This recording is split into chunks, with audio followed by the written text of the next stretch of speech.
Hi, good morning. ഇപ്പോൾ സമയം 9:30.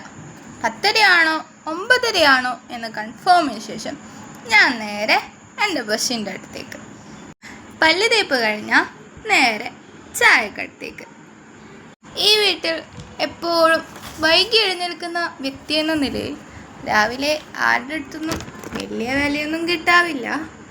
പിന്നെ ചായ ശ്രദ്ധി ചോദിക്കണേ, അഥവാ ഒരു തുള്ളി ടേബിളിലും പറഞ്ഞാൽ പിന്നെ പോരാട്ടത്തിന് പോകും. പിന്നെ ചായ എടുത്ത് മെല്ലെ മെല്ലെ അവയത്തിരുത്തിയിൽ അങ്ങനെ ഇരിക്കും. ശല്യത്തിന് ആരും വരാത്തുണ്ട്. പ്രകൃതി ഭംഗി ആസ്വദിക്കാൻ നല്ല രസമാണ്. പലതരം പേരറിയാത്ത പക്ഷികളുടെ ശബ്ദം കേൾക്കാം. തണുത്ത നേർത്ത കാറ്റും വെയിലിൻ്റെ ചെറിയ ചൂടും. മുന്നിലെ വെള്ളമതിൽ എന്താണെന്ന് അറിയാവോ? ഞാൻ കുറച്ച് കഴിഞ്ഞിട്ട് പറയാം. 10 മണിയാകുന്ന സമയത്തിൻ്റെ സൈറൺ മുഴങ്ങി. ഇനിയും ഞാൻ ബ്രേക്ക്ഫാസ്റ്റ് കഴിച്ചില്ലെങ്കിൽ അടി ഉറപ്പാണ്.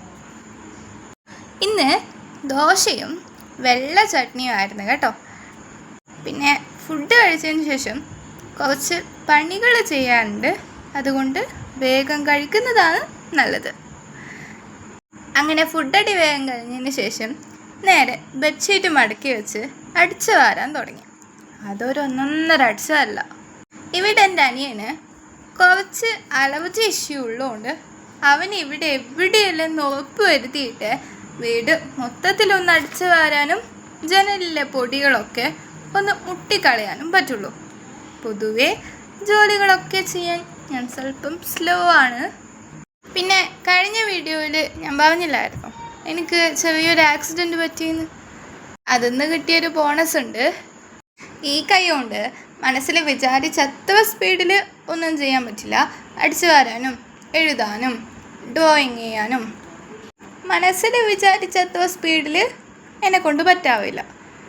അനിയന് അലർജറ്റിക് ഇഷ്യൂ ഉള്ളതുകൊണ്ട് തന്നെ അവൻ ഇവിടെ ഒന്നുമില്ലാന്ന് കൺഫേം ചെയ്തതിന് ശേഷം മാത്രമേ അടുത്ത പണി എനിക്ക് ചെയ്യാൻ പറ്റൂ.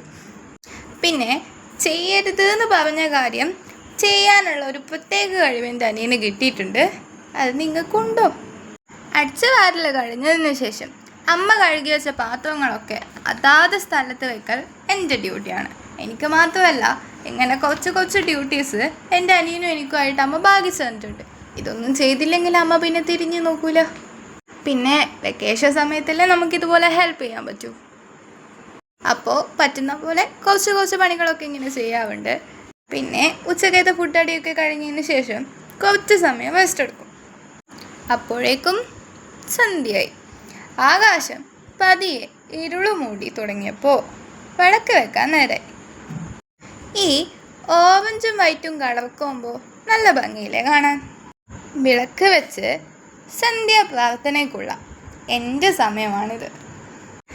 മുന്നിലെ ദീപങ്ങളെ കണ്ടോ? ഒന്ന് ശ്രദ്ധിച്ചു നോക്കിക്കേ, നിറഞ്ഞു കത്തുന്ന ദീപങ്ങളെ. എനിക്ക് അങ്ങനെ ഒരു വലിയ അനുഗ്രഹം കിട്ടിയിട്ടുണ്ട്. എൻ്റെ വീടിൻ്റെ മുന്നിൽ തന്നെ കാവുണ്ട്. അതുകൊണ്ട് വീട്ടിൽ നിന്ന് തന്നെ മനസ്സറിഞ്ഞ് പ്രാർത്ഥിക്കാനുള്ള ഭാഗ്യം കിട്ടിയിട്ടുണ്ട്. ഇപ്പോൾ മനസ്സിലായോ ആ വെള്ളമതിൽ എന്താണെന്ന്? പിന്നെ കുറച്ച് സങ്കടങ്ങളും പരാതികളും പ്രാർത്ഥനകളും ഒക്കെ പറഞ്ഞതിന് ശേഷം ആ ഇരുത്തിയിൽ ഞാൻ അങ്ങനെ അങ്ങിരിക്കും. ഈ സന്ധ്യാസമയത്ത് വിളക്കും തൊഴുത് അങ്ങനെ ഇരിക്കുമ്പോൾ എന്ത് ഫീലാണെന്നോ. എത്രയൊക്കെ ടെൻഷൻ വന്നാലും ഇവിടെ ഇരിക്കുമ്പോൾ മനസ്സിന് കുറച്ചൊരു സമാധാനവും ആശ്വാസവും കിട്ടും. പിന്നെ വിളക്കെടുത്ത് വെച്ചാൽ ഒരു ഗ്ലാസ് ഓട്സ് മസ്റ്റാണ്. ഈ സമയമാകുമ്പോൾ ഒരു ചെറിയ വിശപ്പ് വരും. അപ്പോഴേക്കും അച്ഛൻ ജോലി കഴിഞ്ഞ് വന്നിട്ടുണ്ടാവും. അച്ഛൻ്റെ കൂടെ ക്രിക്കറ്റ് കാണാൻ ആ പരിപാടി ഇപ്പം നടക്കുന്ന ഒരു കുന്ത് വവിയിലും വെറുതെ കാണും. അതിനിടയിൽ ഞങ്ങൾ 4 പേരും ഏണിയും പാമ്പും കളിക്കും. ആരെങ്കിലും ഒരാൾ ജയിച്ചാൽ അപ്പോൾ പിന്നെ എല്ലാവരും തെറ്റും. ഉടക്കിയതിന് ശേഷം ഫുഡൊക്കെ കഴിച്ച് പണിയൊക്കെ ഒരുക്കി കഴിഞ്ഞാൽ എൻ്റെ സമയം ക്രാഫ്റ്റ് ഡ്രോയിങ് ഒക്കെ ചെയ്യും. ഇപ്പോൾ 9 മണി കഴിഞ്ഞു. ഒരാളെ വരയ്ക്കുന്ന ശ്രമത്തിലാണ്. 10:45. പതിയെ ഉറക്കം വരുക. അപ്പോൾ എങ്ങനെയാ? കുടിക്കാനുള്ള വെള്ളവുമായി പതിയെ ബെഡിലേക്ക്. അപ്പോൾ ബൈ.